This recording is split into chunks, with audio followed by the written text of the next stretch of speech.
Welcome to UO Today. I'm Paul Peppis, Director of the Oregon Humanities Center.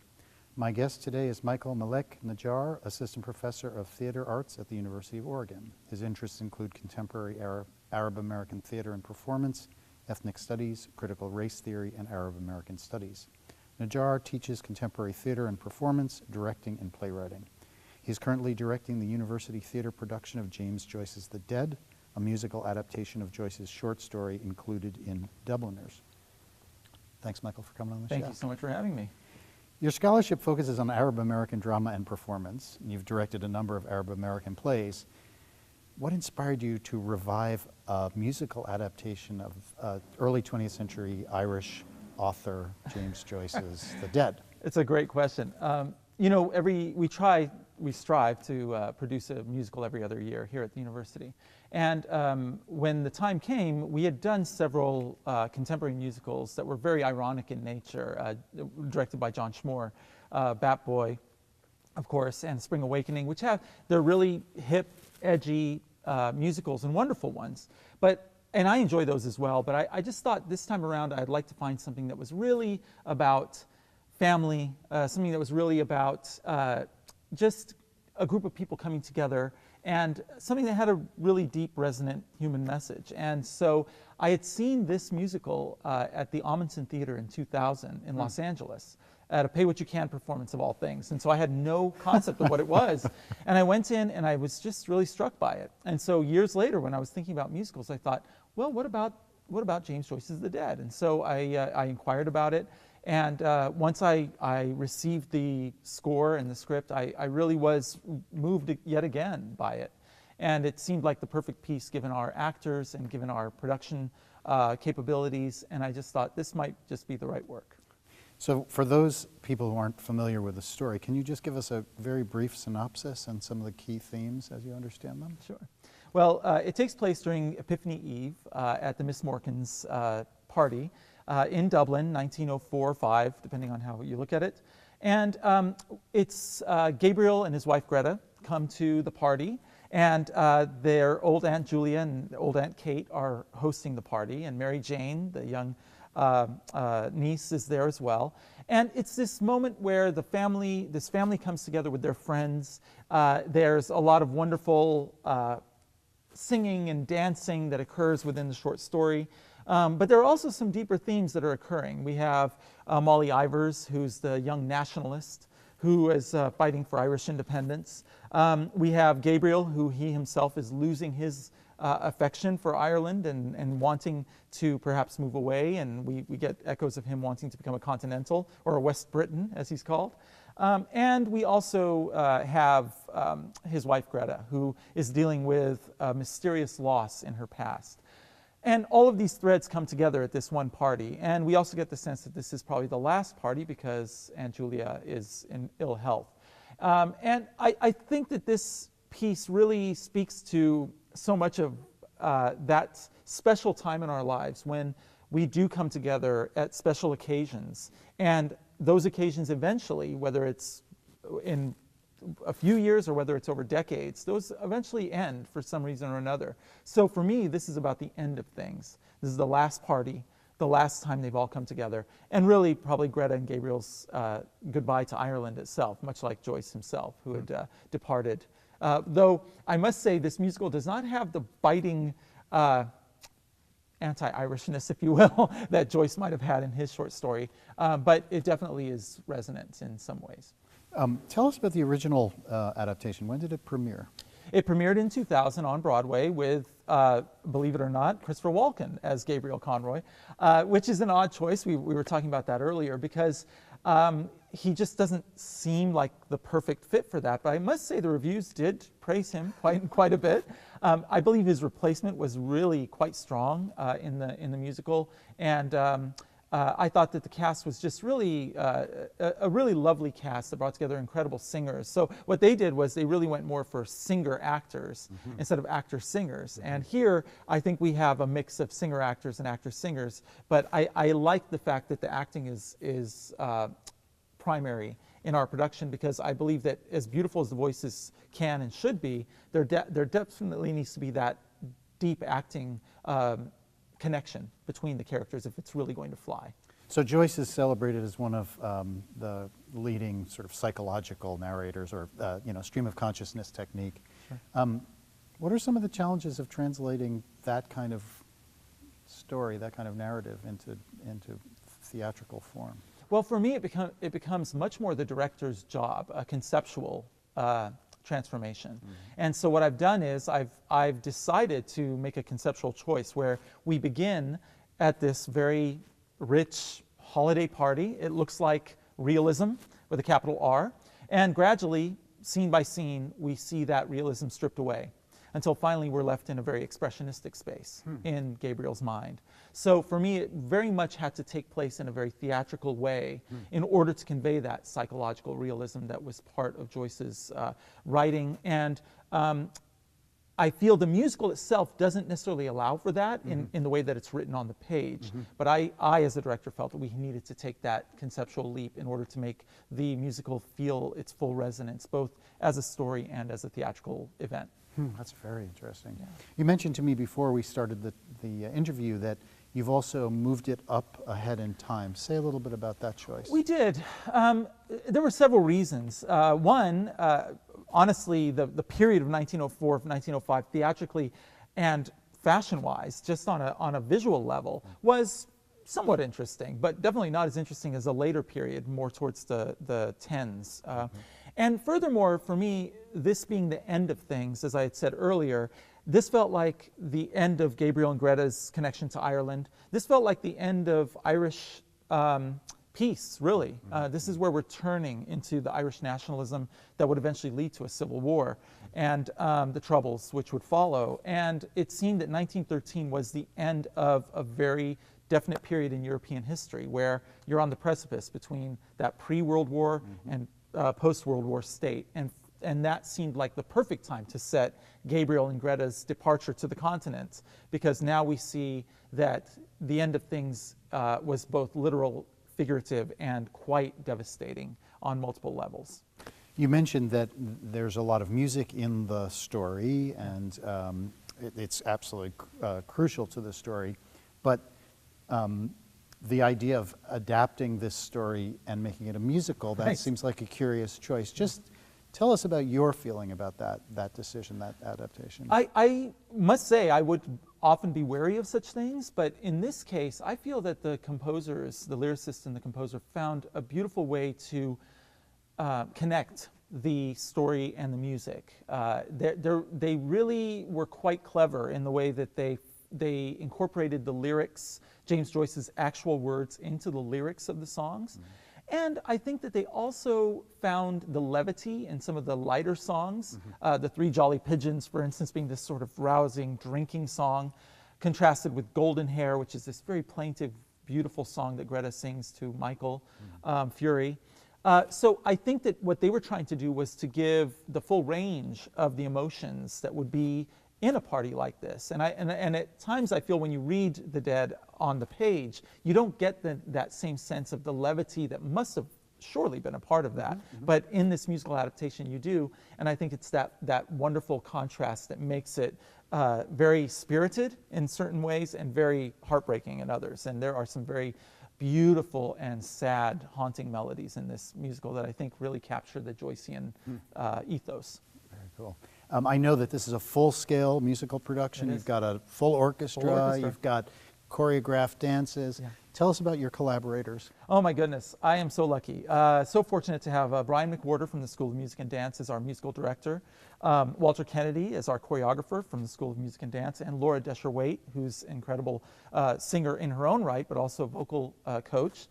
So the three of them, Jeanette DeJong, who's our costume designer, putting some of the most beautiful period costumes together for this production, and wonderful graduate students and undergraduates, as a matter of fact, that are working on lighting and set design. So it really feels like a full production. You're getting this great combination of people behind the scenes working on that part. And then our cast, of course, we have Alex Menzel, who's a wonderful actor-singer who's been on Glee and has been in multiple films, that many of which everyone would know. And we have Kelsey Tidball, who's a wonderful singer in her own right, who when she sings Michael Fury at the end of the musical, It is truly breathtaking. I mean, she just has that kind of voice that can just capture you.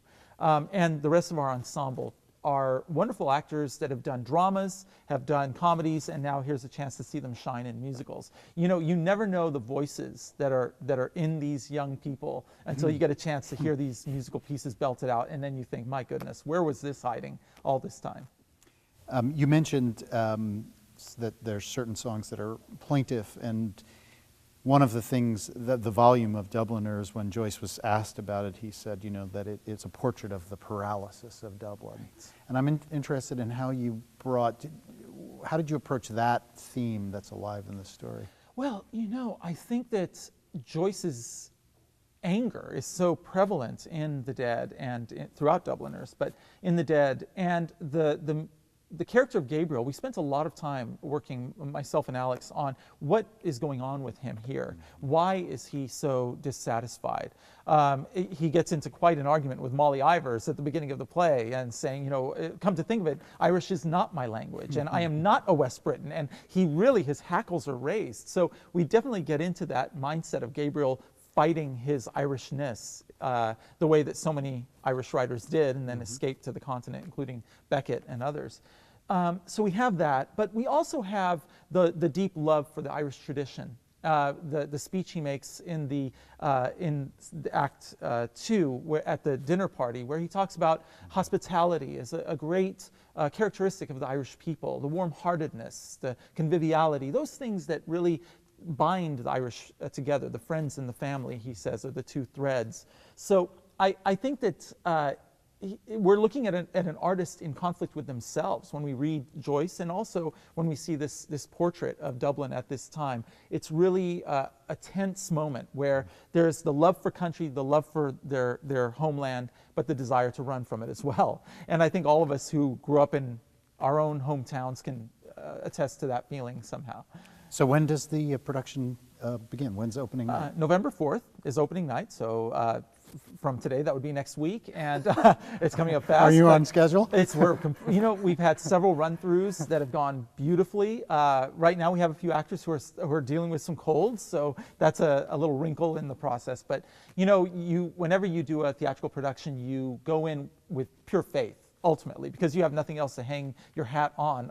And there's that great saying from Shakespeare in Love, you know, how will you know? And he says, it's a mystery. And truly, you go off that sense that it's a mystery how this all happens, but it always does, inevitably. And that's the joy of it, that you come together, and it's such a human art. I mean, none of us know how long we have to live. We go in with the hope that tomorrow we will all be there together and doing this show. And so the living and the dead become not only a song title in this, but also about our humanity, about how we approach our art, knowing that we're all in a very fragile position where anything can happen. We can lose our voice, we can sprain an ankle, we can be put out of commission, but we just have that faith that it will come together on opening night. And how long does it run for? It runs for 3 weekends through the 19th of November. And that's a really wonderful thing about doing a show in the Robinson, where you get that chance to let it percolate and to sit with you week after week. And the performances, in my opinion, get better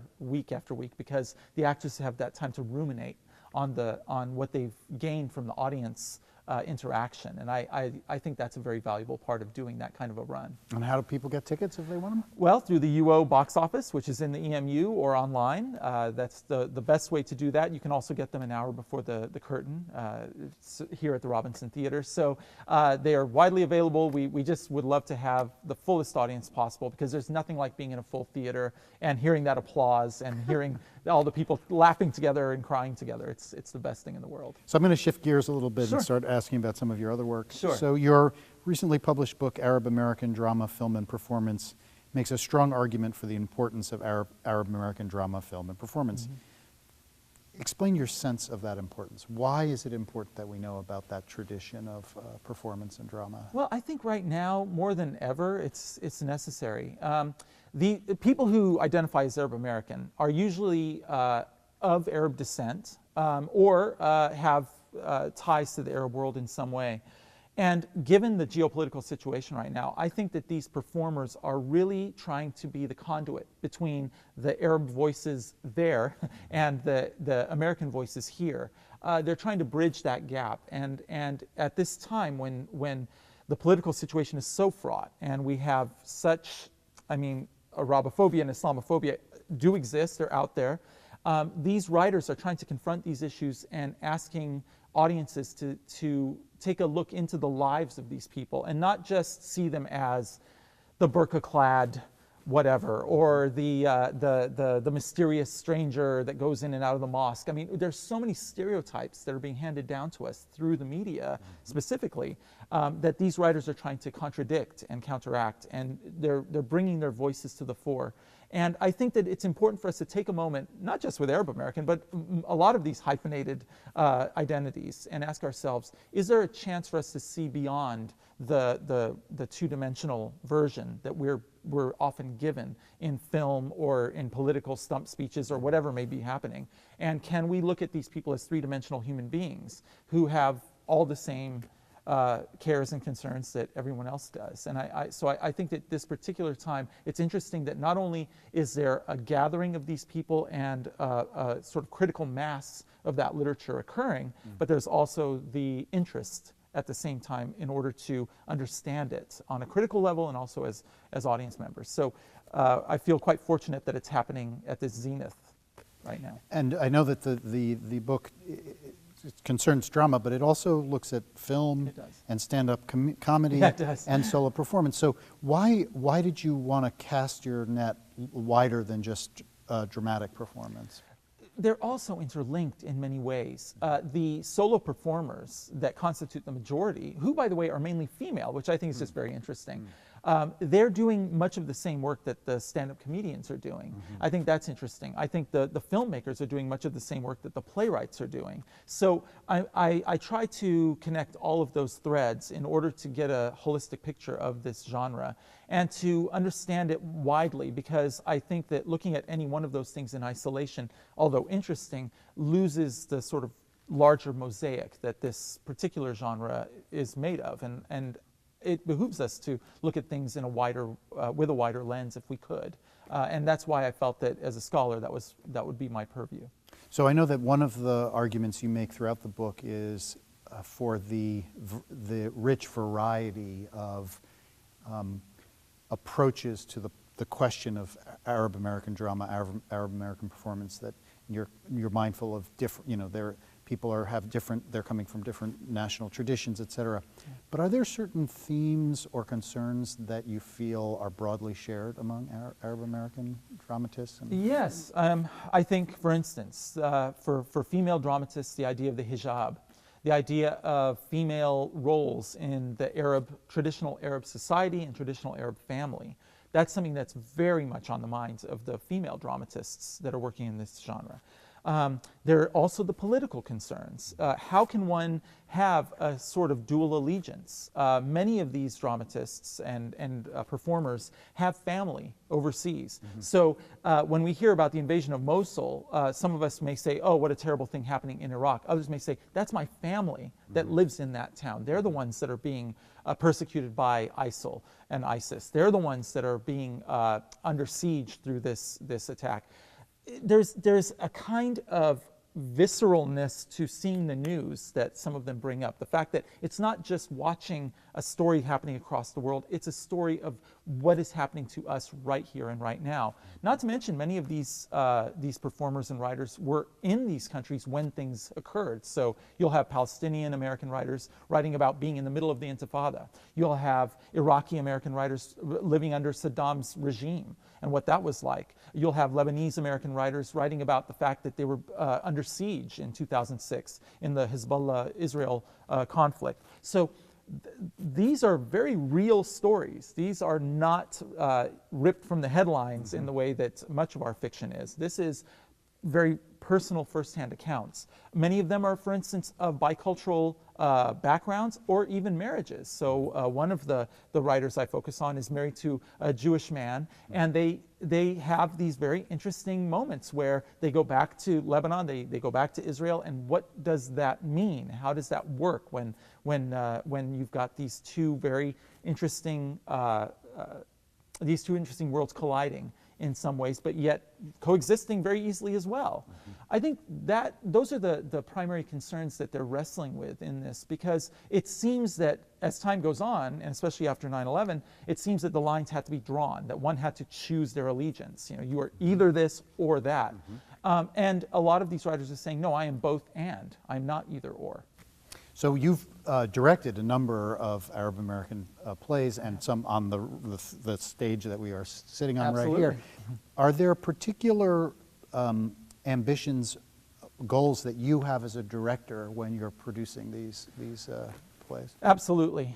I mean, for me, if we cannot take the time to really examine a culture and understand it deeply and respect it, I think that we fail as artists. And for instance, doing James Joyce's The Dead right now, directing that, I feel a great onus to make sure that those who might be Irish are not offended by our portrayals of Irish people on this stage. And similarly, when I do a play, for instance, that has a Muslim character, I'm not Muslim myself, but we brought in some Muslim students. We asked them, how do the prayers work? How does it feel to you? What do you experience when you are praying? These are really important hallmarks of a culture. And it's not fair to get those wrong. I'll give you an example. Ismail Khalidi, who's a Palestinian-American playwright, said that a big theater did his play, and they invited him to the premiere, and they had a huge banner of the title of the play in Arabic, but all the letters were disconnected and backwards. Oh my God. And he just thought, what's happening here? You know, didn't anybody take the time to learn how to write the name of the play in Arabic? It matters. And I think that we're rejecting audiences when we have them come to our theaters and see something that offends them or makes them feel like the homework wasn't done, the dramaturgy wasn't correct, the director didn't take the time to think through those issues. So I feel a great, it's both a bit of a burden, but it's also a great gift to be asked to help a culture be told through storytelling on the stage and to do it properly. That's my goal. And if I fail in that way, I often really feel I failed as an artist. I know in the book you go out of your way to draw some distinctions that I think it's fair to say are lost on most Americans.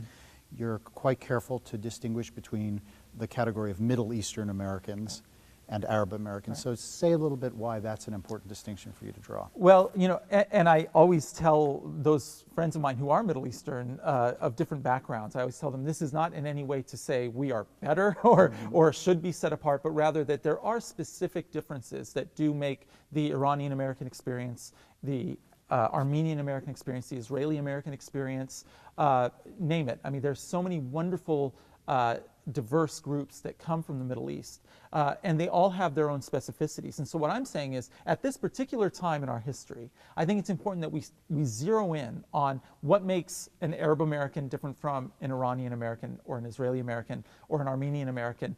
And then when those differentiations are understood by the wider populace, then I think we can zoom out and say we're Middle Eastern Americans. Because at this point in time, I'm just not sure that many people outside of that cultural framework have a clear understanding of those differences. And so I try to take some time to parse that in the attempt to say this is unique, but it's also part of a larger mosaic. And those two things can exist simultaneously, and there's no reason why one has to outshine the other or be on a different hierarchy than the other. It's much more of a horizontal relationship than a vertical one, in my view. Can you give us a couple of recommendations of authors or plays or performers that we should go out there and find and watch? And Absolutely. Heather Raffo, her 9 Parts of Desire is considered one of the hallmark plays of this genre. She's Iraqi-American. Layla Buck is a wonderful Lebanese-American performer who does very personal stories. She performs stories of her family, stories of her experience going to Lebanon, spending time there. Jamil Houri, who's an incredible artistic director in Chicago of Silk Road Rising, but also writes about not only the Arab American experience, but also the bicultural experience, because his mother is Polish and his father is Syrian. And he also writes about the LGBTQ experience. These writers are coming to this issue from so many angles. And I think that that is the great joy as well, to take a look at this as something that is not, yes, very specific in certain ways, but also carries so many of the same concerns that many of us carry.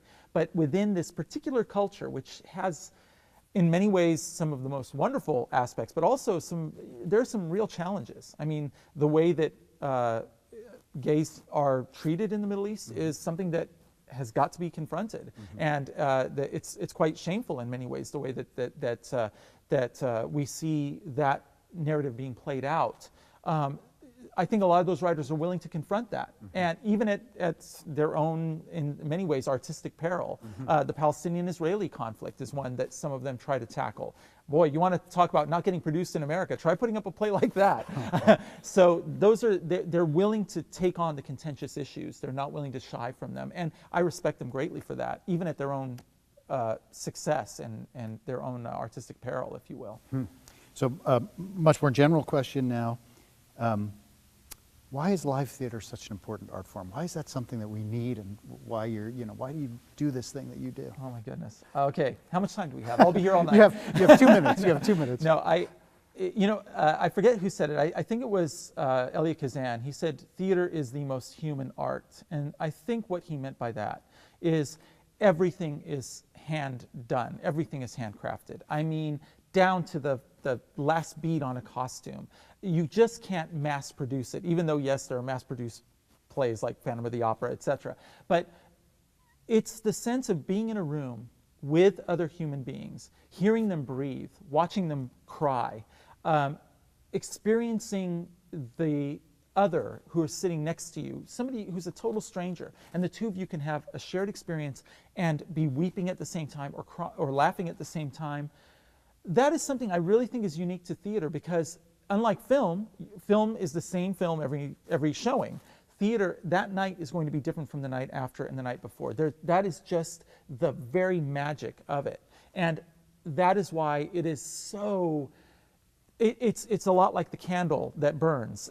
It's the very thing that feeds the candle is the thing that burns it up. And similarly in the theater, it is just this moment. We are here in this moment, and it can never be recreated. No matter how many times you film it, no matter how many times you record it, it will never be recreated. There's nothing like sitting in that seat, watching the actors on stage, and having that experience. And that it is truly life-changing when it's done well. Trust me, it's painful when it's done poorly. But when it's done well, there really is nothing like it. And that's why I keep coming back to it over and over again.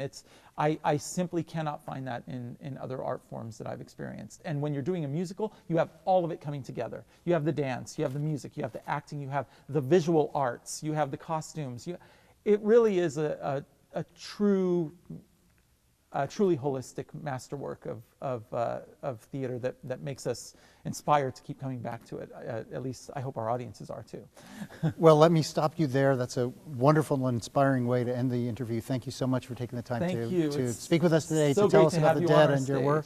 Thank you. I've been speaking with Michael Najjar, Assistant Professor of Theater Arts at the University of Oregon. He's currently directing the University Theater's production of James Joyce's The Dead, a musical adaptation of Joyce's short story included in Dubliners.